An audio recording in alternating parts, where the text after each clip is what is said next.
Hello and welcome to Time with Pastor Otabil, our interactive discussion program that throws the light of Scripture on the biggest issues of our lives. My name is Albert Okran, welcoming you on behalf of Dr. and Mrs. Otabil. For the past few weeks, we've been looking at the seasons of life, trying to understand them, looking at seed time and waiting. Today we land at the big one, harvest time, and it's my joy to welcome leading the discussion, Pastor Mensa Otabil. Doc, harvest is big for many people. Well, that's what we sow the seed for, so that we'll get a harvest. So there's great expectation for the understanding of what it takes. Yes, it comes with its own problems as well. Wow. We'll find out what they are. Let me welcome my colleague first, Pastor Kojo Amwasari. Pastor Kojo, good to see you. Good to see you, Pastor Albert. And Pastor Priscilla Nananket here. Pastor Priscilla, we are set, aren't we? Yes, I'm set. Thank you.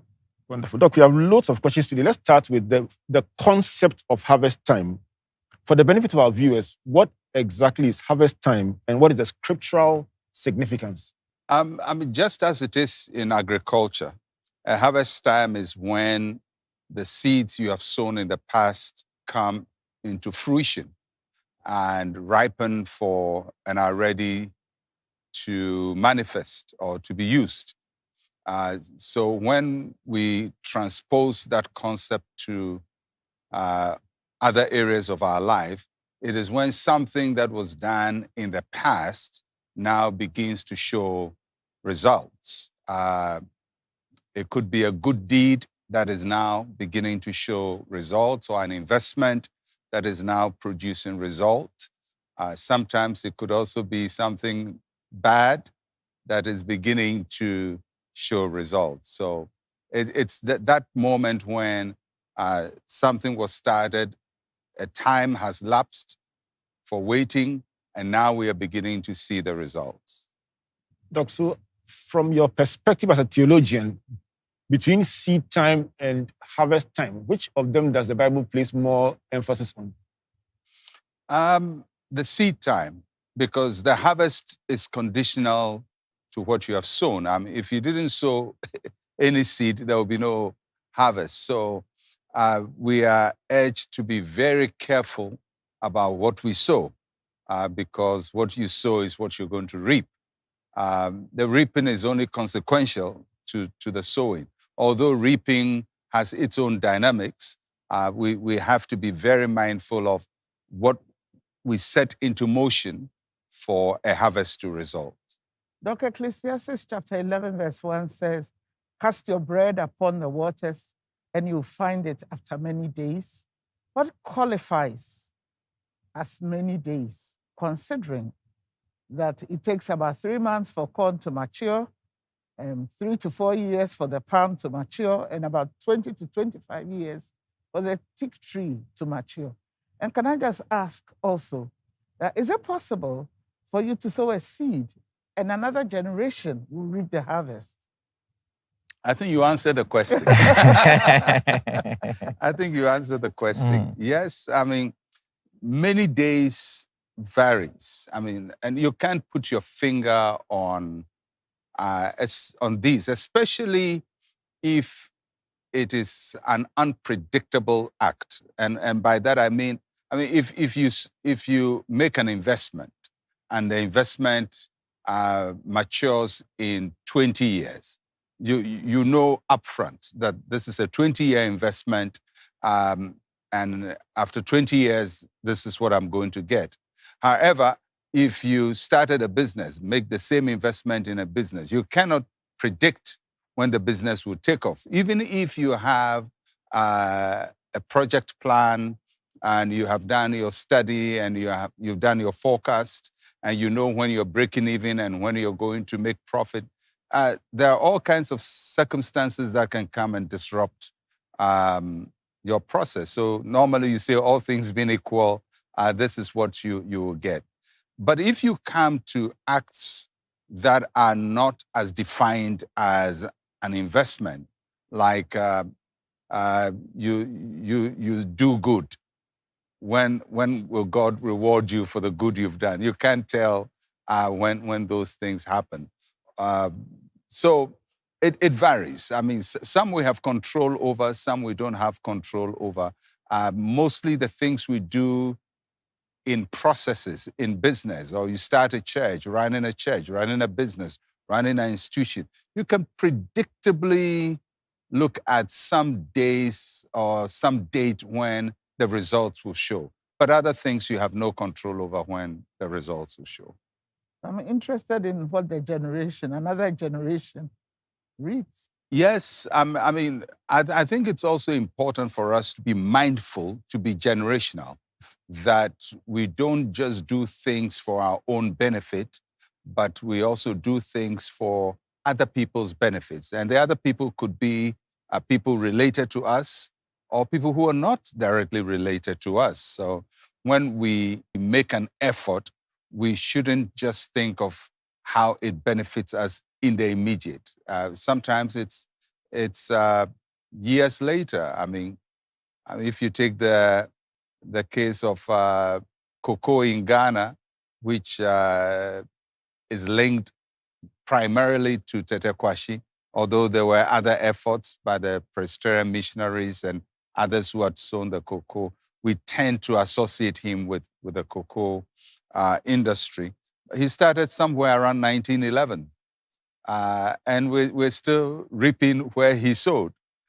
His seeds are not benefiting him, probably not even his family, but a whole nation has built an economy around one man's effort. So sometimes there are things we do which do not come to benefit us directly, but in an altruistic way, benefits people beyond us. That illustration is profound. Yeah.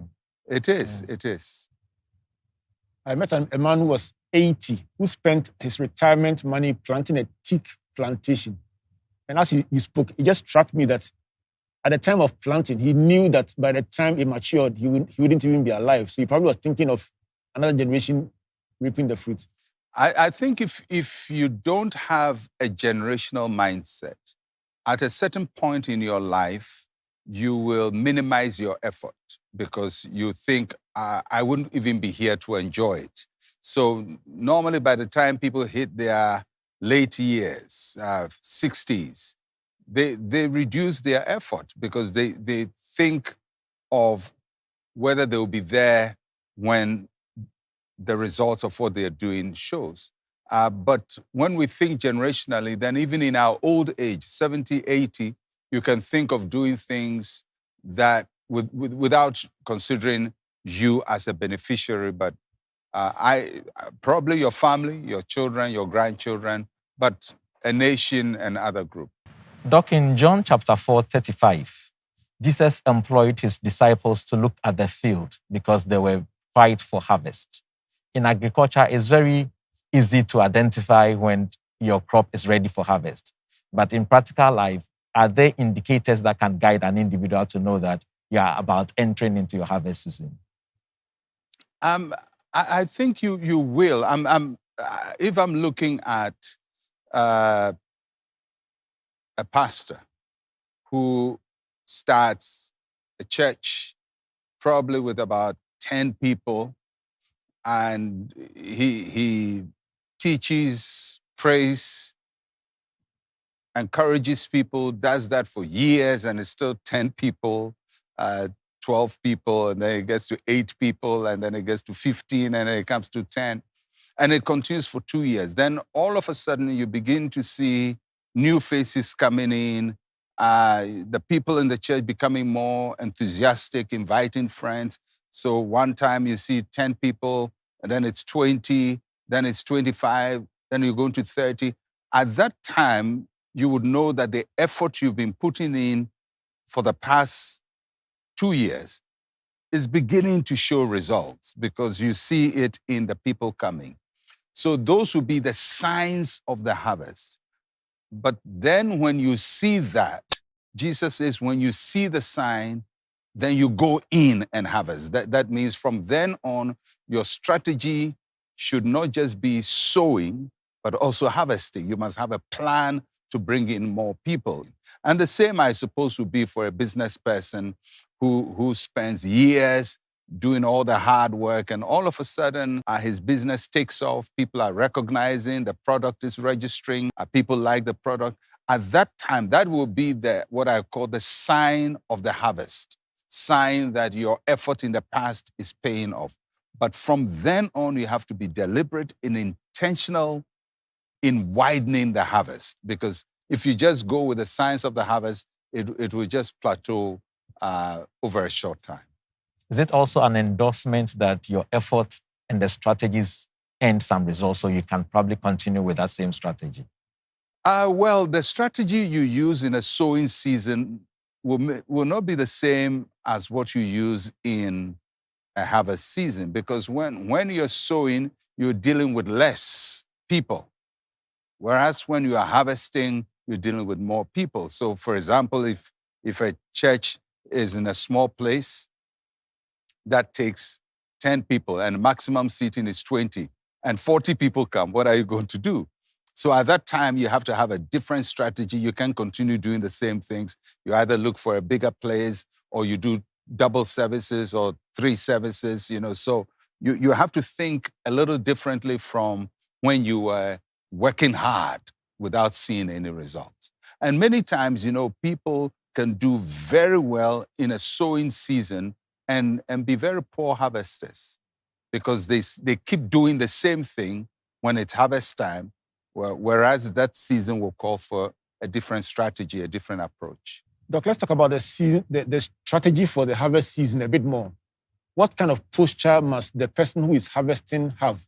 And how important is timing? You mentioned going at once. How critical is timing at harvest time? I mean, if we take the parable of Jesus, he says, once you see it, once you see the sign, you act. I mean, I can talk about church a bit more because that's my field. I mean, you start a church and sometimes for 2-3 years, it's almost like nothing. You don't see people coming. The people are not consistent. Then all of a sudden, you begin to see people showing more interest, people attending more. The members now invite people to come. People are more enthusiastic. People are serving in the departments of the church. The choir is singing better. There is a sign of life that all these years of laboring is beginning to show life. Now, at that time, you cannot do the same thing you were doing before. I mean, you still do it because you're still sowing for the future, but you have to alter your approach.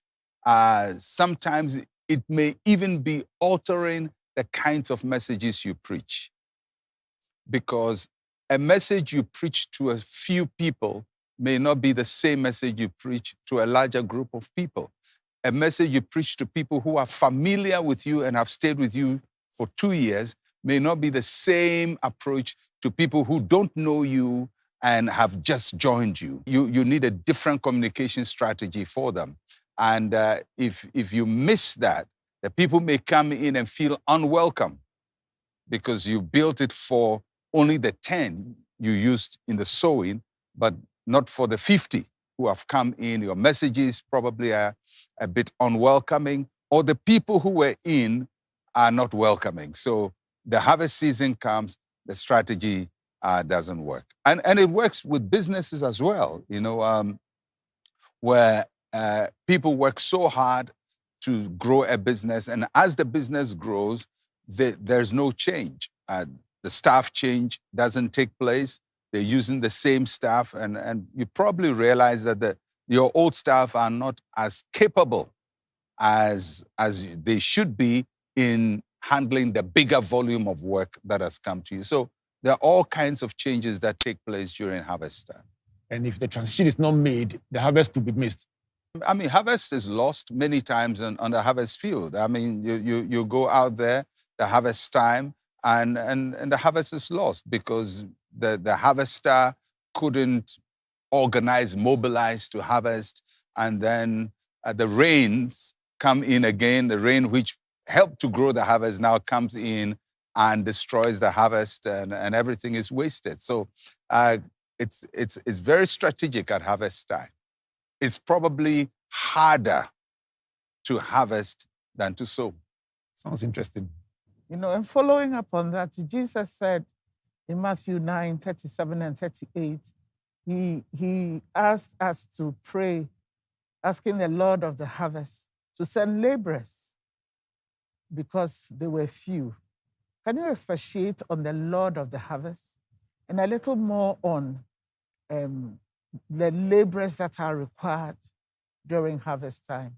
The Lord of the harvest is God. I mean, he controls the seasons. He opens the door.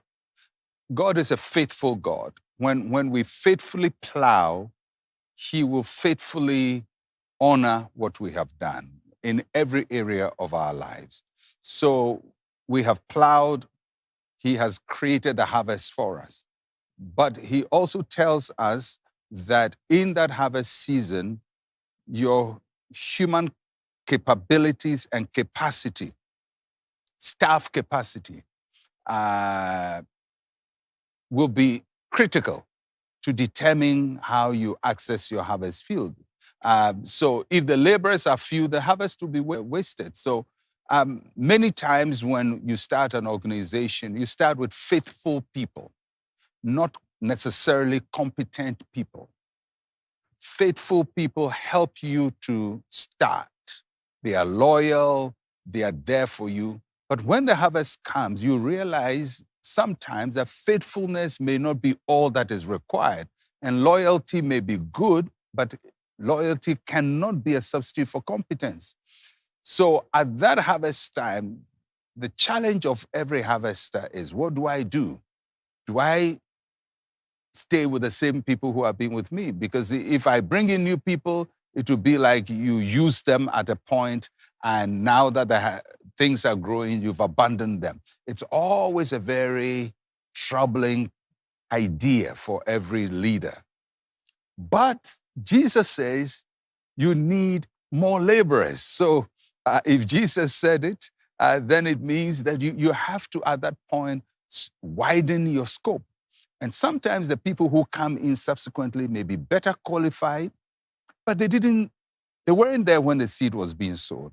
And people disparage them. You waited till when it is cool, you are coming in. Where were you when we were suffering? But if they don't also come in, all the effort you have made at sowing will be wasted. So you bring in more capable people. And sometimes, if it's an organization that pays salaries, you may pay them higher than those you started with. And it can create conflict. People can feel used, and people can feel that they've not been cared for. I mean, there are things you can do with the people you started with, training them, exposing them. Some are able to grow with the organization, but unfortunately, some are not able to. Some, for whatever aptitudinal or attitudinal limitations, just are not able to catch on to the new things that are required when things have worked out. I think this is something a lot of organizations face. Yes, so apart from training to try and upgrade some of those faithful people, how else can we kind of work around the conflict it creates? It's very difficult. Some of these issues have no simple answers. You're trying to reward those who have been faithful to you.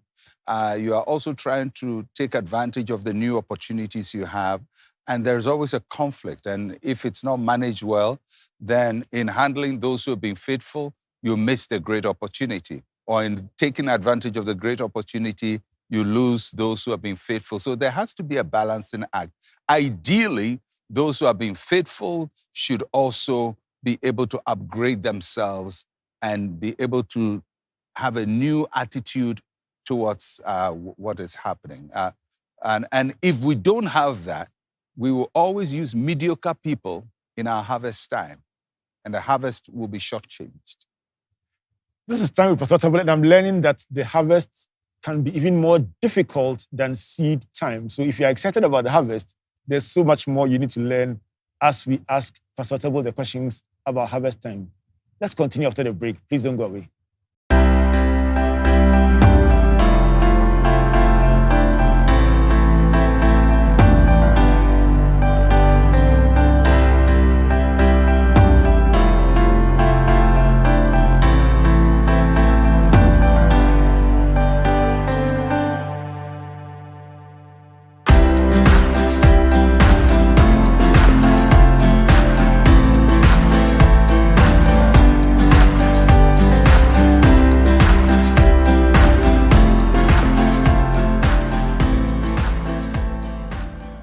Welcome back to Time with Pastor Otabil, discussing today the seasons of life with a focus on harvest time.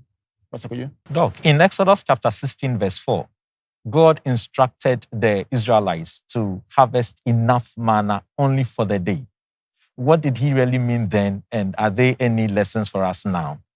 I don't think that has a very wide application in terms of the harvest as we are talking now, because in the first place, they didn't sow the harvest and they were not reaping. This is God's generosity given to them. And God was telling them, if I'm giving you, trust me daily to provide for you. We cannot call that a harvest time. It will be divine provision. And we have to depend on the Lord to provide for us when we are in that season where he provides for us. And every day we just go out there and trust that God will provide for us. But when we have put in an effort, as they did later in the promised land, and there is a harvest, then we cannot just be very measured with the harvest. You have to bring in the harvest as quickly as possible in the most efficient manner. So when God opens a mighty door for you, you don't become shy about the door. You have to make the most of the opportunity that God has given to you.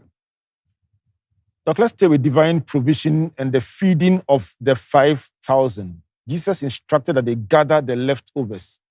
How critical is it to preserve the gains of a harvest and avoid post-harvest losses?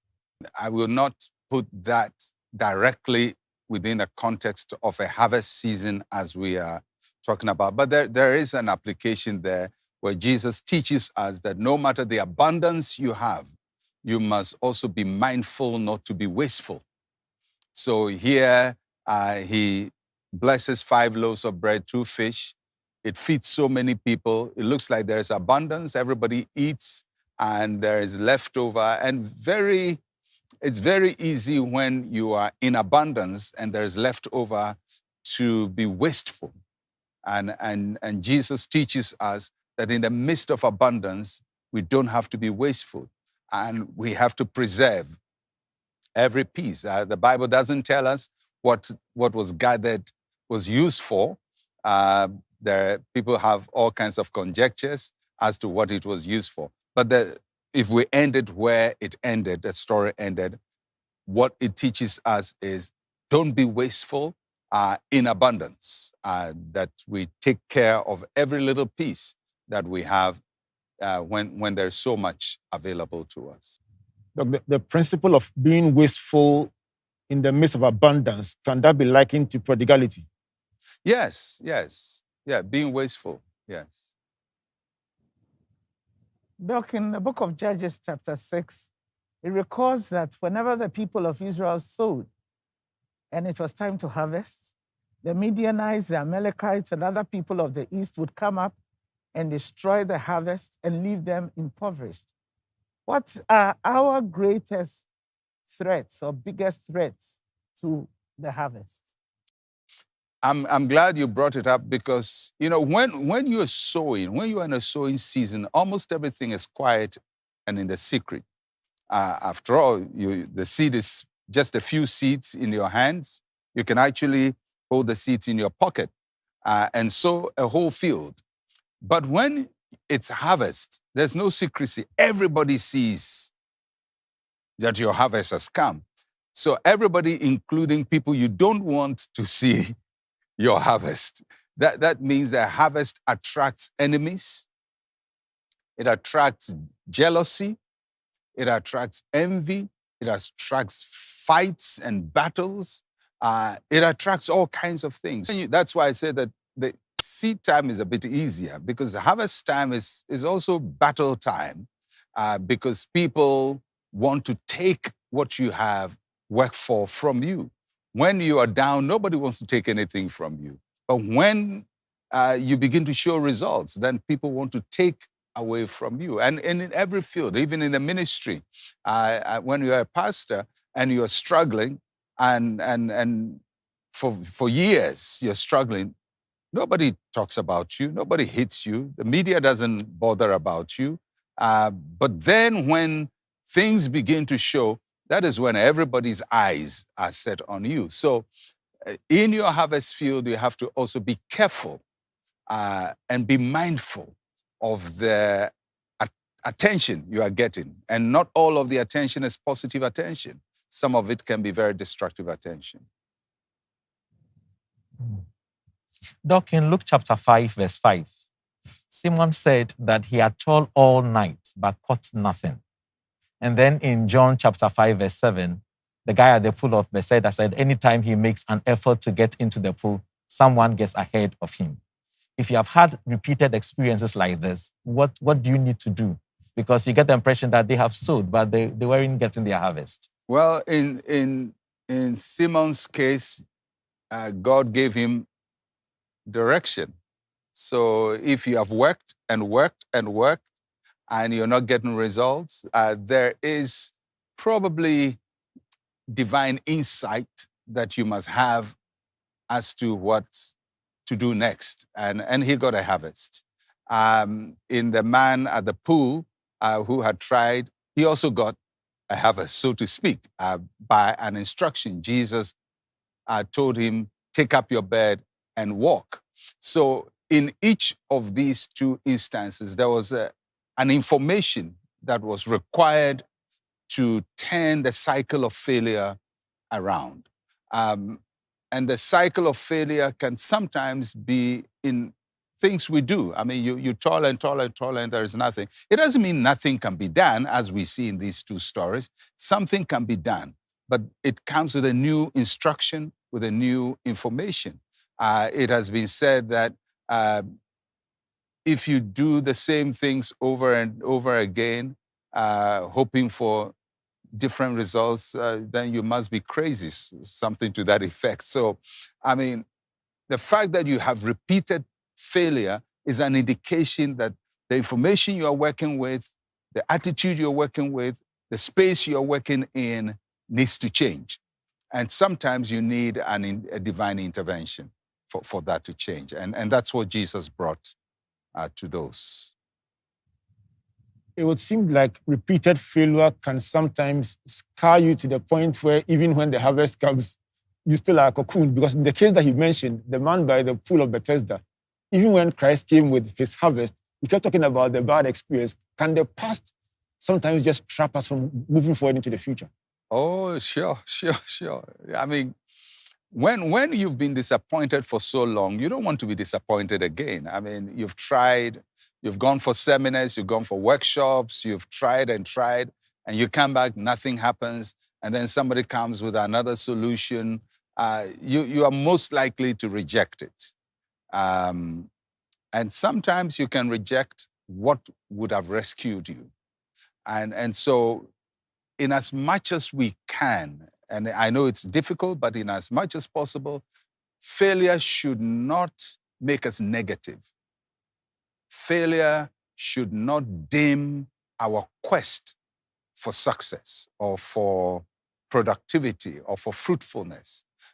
Because if it dims that quest, then your success may stand right in front of you and you'll reject it.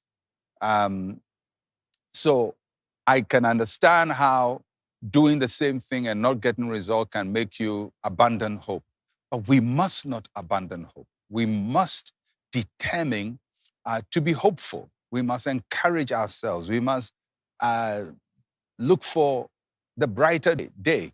Because if truly what you have been doing is sincere, you've been working hard, you've been putting in your best effort, there should be results. There should be.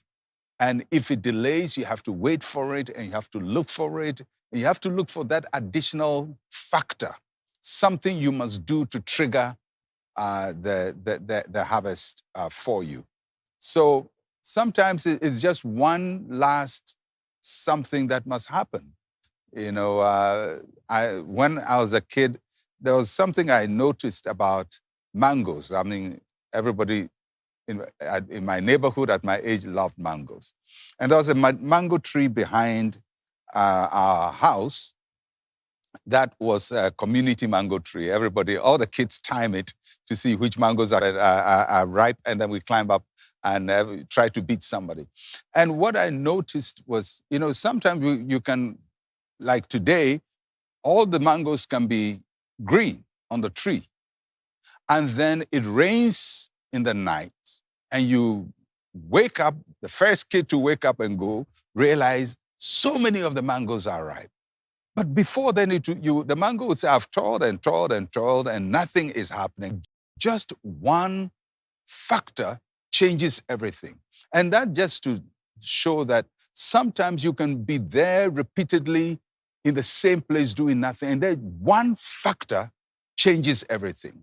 Like the stories of Jesus that we've talked about. So that one factor sometimes is a bit unpredictable. You can't tell, but it could be just one factor, one direction, one choice you make, somebody who comes into your life, changes your story all of a sudden. And every part of your years of toil begins to bear fruit. It makes sense. One factor. Wow. I will You must remember. trust God for that one factor. Doc, Yes, yes. staying with mangoes. Now, when we were children, it almost seemed like anytime you didn't want to wait for the mango to mature and you climbed earlier than scheduled, pursuing the green mangoes, not only will red ants bite you, but the mango too, when you pluck it prematurely, will lacerate your tongue. Yeah. Is there such a thing as a premature harvest? I believe so. And normally we do that when we lose patience and we don't allow the process to play out fully. Or we see somebody's harvest has come and we want ours to come. So you find people who sometimes put unnecessary pressure on themselves and want to manifest what they consider their harvest time. So they take steps that hurt them in the future. So we must be patient in waiting that time comes. And sometimes you can also be very bitter. Sometimes it happens to pastors. You pastor a group of people for a long time, nothing's happening, and then somebody's church is doing well. Then you start harassing your church members and putting pressure on them to do things for you, or you become very bitter and very critical and very condemnatory in your message. And what you're doing is you're worsening a bad case, because the people are not the problem. They need encouragement, not discouragement. The same with a business. I mean, you're working hard and the business is not going on, then you go into tirades and rants and get to the office and blast everybody and be angry with everybody and demoralize your workforce. Well, you're making a bad case worse. I mean, when things are tough, that is when you need motivation. That's when you need encouragement. So if a general is in the army leading a troop and the troop is suffering losses, that's not the time you come and say you are the worst soldiers I've ever worked with. No, you motivate them and inspire them to go and fight. So that's what we do. The temptation is to pull them down, but at that time, everybody needs encouragement to go and fight. Jeremiah said in Jeremiah 8:20, the harvest is past, the summer is ended, and we are not saved. Now, can the door be permanently shut to a particular harvest? It could be. I mean, it's harvest season may pass because probably you didn't sow in the sowing season. Just because it's a harvest season doesn't mean you should harvest, because you only harvest if you sowed in the sowing season.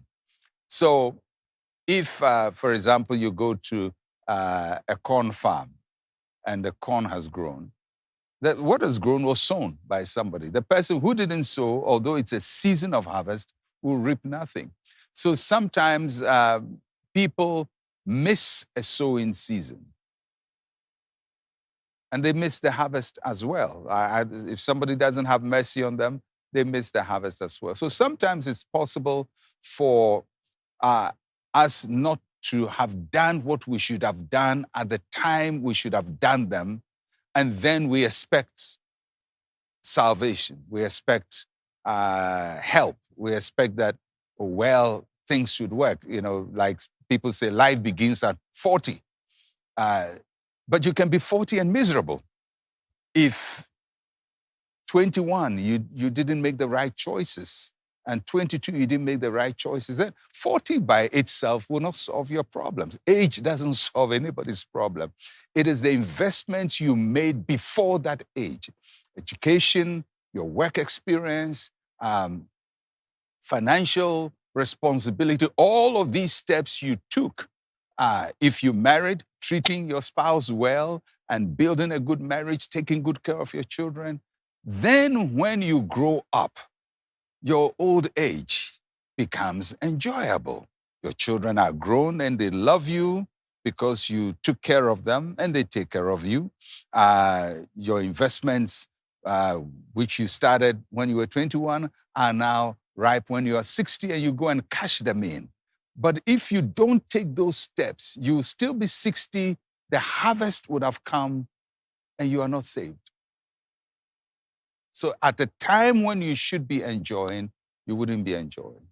This is Time with Pastor Otabil discussing today the harvest time, and some very, very interesting insights are coming out, including the fact that the harvest is not automatic. Something must be done to elicit the harvest. Let's go for another break. When we come back, let's bring to Pastor Otabil the questions you've been sending to him in the past couple of weeks. Please don't go away.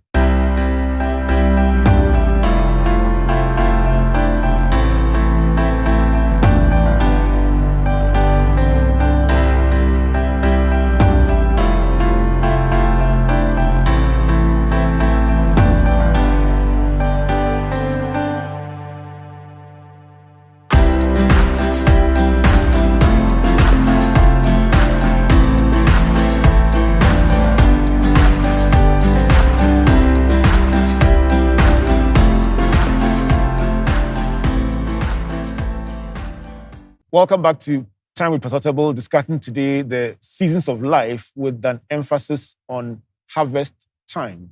Just a reminder that you can send your questions for the attention of Pastor Otabil using the number on your screen by WhatsApp, and we'll be happy to ask him in subsequent editions. Pastor Kuyu? Doc, Abraham Hansen has a question for you. He said, Reverend Otabil, what are some of the indicators of one's seasons of life? How do you know that the challenges you are facing are part of God's processes for your life and not a mistake you made? Well, I suppose if you made a mistake, you know you made a mistake, isn't it? I mean, if you made a mistake, you know you made a mistake, and the mistake is what is causing you that. But, as Christians, even when we make mistakes, unfortunately, and the mistakes have consequences, God still uses all things to work together for our good.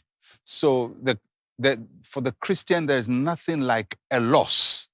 Even our mistakes become a process that God will use. So yes, you may have made mistakes, but it doesn't consign you to a permanent state of failure.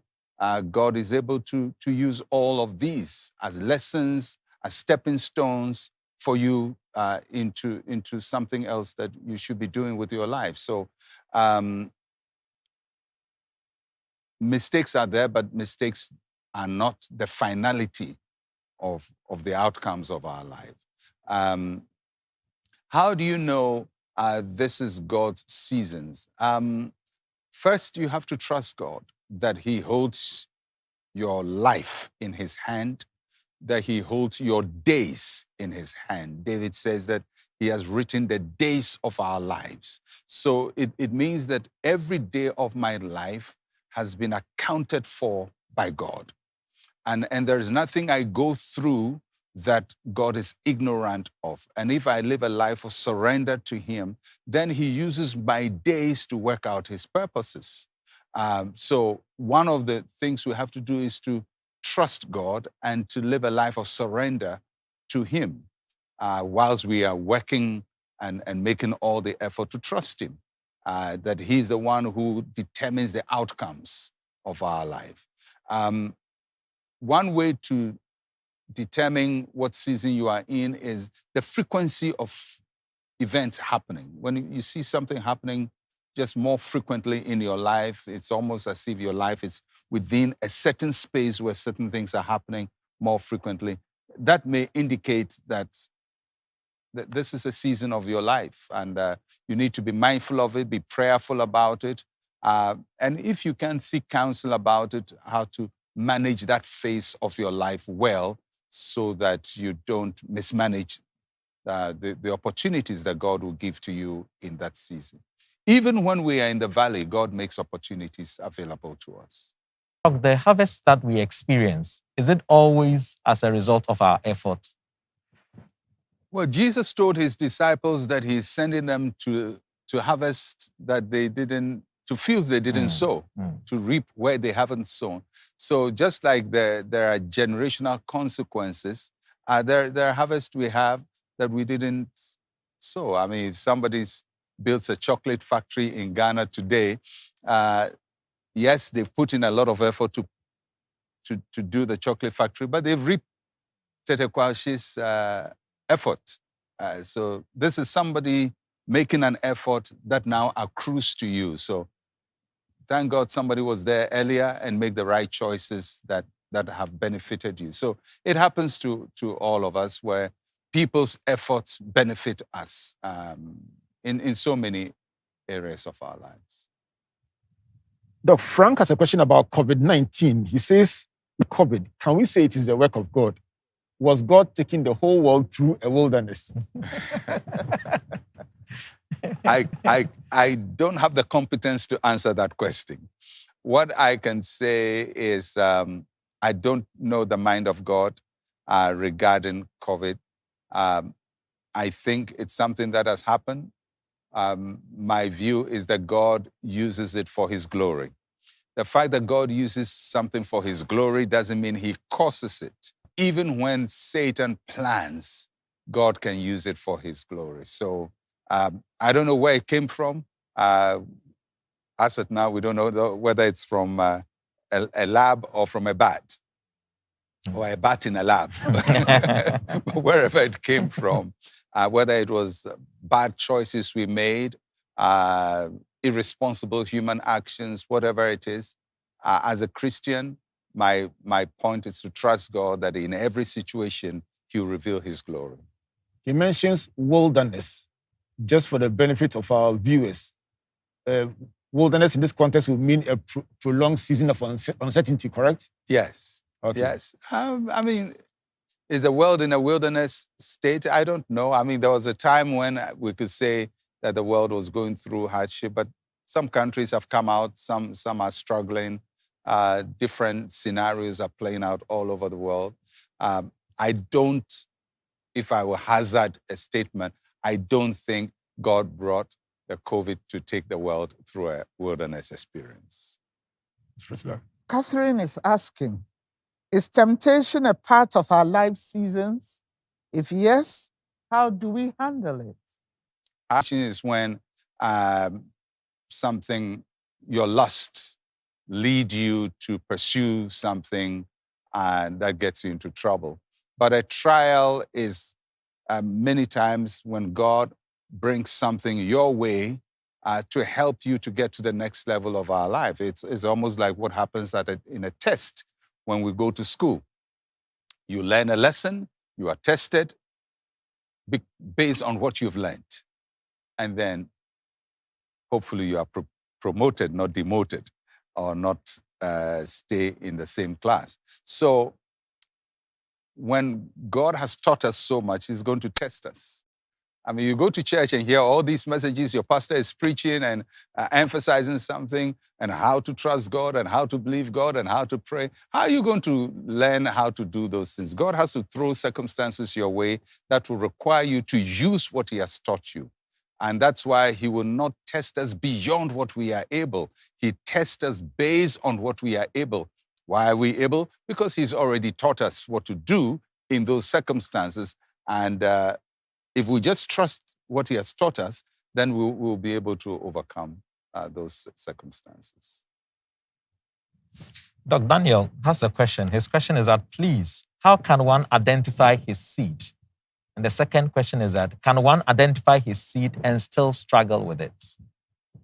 How can one identify his seed? There are different things to be used to discover your seed. First, you have to look at your predominant strength, the things that you have strength in, the things that you have passion for, you love, because sometimes you're strong in something, but you don't love it.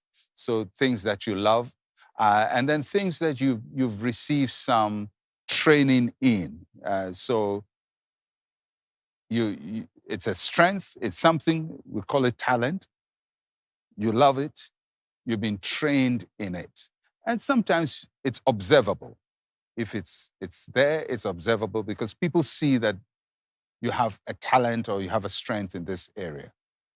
So these are some things that people can use to discover what their seed is or what their talent is. And I suppose he uses this seed in terms of talent. Can you discover that and still struggle? Yes, because the seed must be sowed. And during seed time is struggle time because there's no harvest. So there's nothing, no result for you to benefit from. So you will struggle in a seed time and then a harvest will come. But you can also struggle because although you know these talents, you are not really paying attention to them. So you can know that this is your gift. If you don't pay attention to them, you will struggle. It could also be that there are other competing interests around you, fighting your talent from manifesting. If you're a footballer and you don't get a selection, then in Bukum 11, you definitely can't play for Chelsea. Yeah. So I mean, all these processes have to work for you to overcome them at a lower level, and then you see manifestation at a higher level. Like talking about football and not getting selection, can you pray that your competitor be put aside and you put into the team? Is it a good prayer? I don't think it's a good prayer. I think you can pray for God's favor. And when God favors you, it means he shines his eyes on you and he pays attention to you and he selects you and he favorably positions you. So instead of somebody being taken out, I mean, if that's going to happen, that has to be God's job to do that. But I don't think you should pray that because then it will veer into covetousness and coveting what somebody has and all of that. So your prayer will be amiss. We just pray for God's favor and he determines how to favor us. So can a harvest destroy you? Unfortunately, it can, because sometimes we do well in scarcity and then abundance just messes us up. Sometimes we do well in obscurity and popularity just brings the worst out of you. So some people are better off on the quiet than becoming big, because being out there it's a huge responsibility. How to manage yourself, how to manage people who are against you, how do you treat people who are below you. All of these can, if not managed well, can hurt you. So your harvest season could end up destroying you. We have Thomas Ajay with another question. He says, if I planted my good seed and it produced fruits, and my siblings buried theirs and expect help from me, what should I do? I don't want to solve their sibling problems on TV. I think it's probably a direct question, and the siblings may be watching it. And I don't want the siblings to say Pastor Otabil sides with our sibling and not us. All I can say is sometimes God blesses you, and you have to also be generous. Joseph was blessed, but he shared the blessing with people who hurt him. his brothers. So part of our Christian responsibility is to be kind and to be generous, even to people who have abused responsibility. Or blown their harvest. You know, I mean, you can't be God over your siblings. I mean, if God has been good to bless you and bless your effort, you're not the one to judge them and punish them for how they've used their lives. You do what you have to do as a good brother and sister and as a good Christian. Can two people start life on the same keel, same graduation, everything, and then one be at harvest time and yet the other person be at seed time? Can two people who are together be in very different seasons of their lives? Oh, yes. Absolutely. I mean, because this is not chronological. It's not based on who is my classmate, who is my mate, who is my twin brother. Husband and wife can be in two different seasons of their lives. So, because it all depends. First, there are the larger factors, but also there are choices we are making that is leading us one way or the other. And the fact that we are close doesn't mean we are making the same choices. So you can be close to somebody and be in a different season from them. You can be a sibling to somebody and be in a different season. Sometimes you can see friends. One friend does very well early. In their 20s, he blossoms because he starts early. And then one comes up and probably in his 50s starts blossoming, by which time the one who blossomed early is probably retreating. So, you know, there are all kinds of dynamics to these things. So, And God deals with that differently. God deals with that differently. And I think the whole idea of comparing with people and trying to be like them and trying to have what they have can hurt us, can pierce us with a lot of dissatisfaction and anger and frustration and all of that against people, because sometimes you just feel life has not been fair to you, people have not been fair to you, you feel cheated, then you blame people, then you're going to blame your parents that they love one sibling more than the other. And, you know, so you get into all this bitter expression, which doesn't help you yourself to find your own expression. Because who knows, maybe you're going to blossom later on and things are going to work so well for you, but you can abort that with your bitterness. A big thank you to you, Dr. Otabil, for what has been an amazing discussion about harvest time. So understanding the seasons was great. Then we went to seed time, then to waiting, and to harvest. And I'm sure that our viewers have had a wonderful breadth of instruction to help them navigate their way into the future. A big thank you to you, sir, for Thank you. these insights. Thank you, Pastor Kojo, for your contribution. It's been amazing, hasn't it? It's been great. Wow. Exceptional. Pastor Priscilla, thank you so much. Thank you, too. Dr. For our viewers out there, they are listening with rapt attention for how to wrap up on this subject of the seasons of life. What will be your closing thoughts and a prayer for them as well? I mean, what I want to emphasize is that in a harvest season, as Jesus says, pray the Lord of the harvest to give you laborers. The most critical factor you need in a harvest season is the right kind of people. The right kind of people to step into your life. They may not have been there earlier, but they need to step into your life at the time when things are beginning to work for you.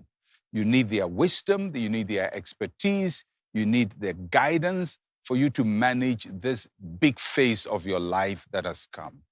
So I pray for everyone that in your harvest season, God will bring you the right kind of people, that the Lord will surround you with people of wisdom, people of expertise and competence, people of goodwill, people who have you at heart, and people who know how to harvest the field that God has given to you. And may the Lord bring them your way from all parts of the world. And may the Lord give you discernment, so when they come, your hearts will be open to these laborers that God has sent to help you in your harvest field. We pray for wisdom, for discernment, and for understanding of what to do at this season of your life. In Jesus' name, amen.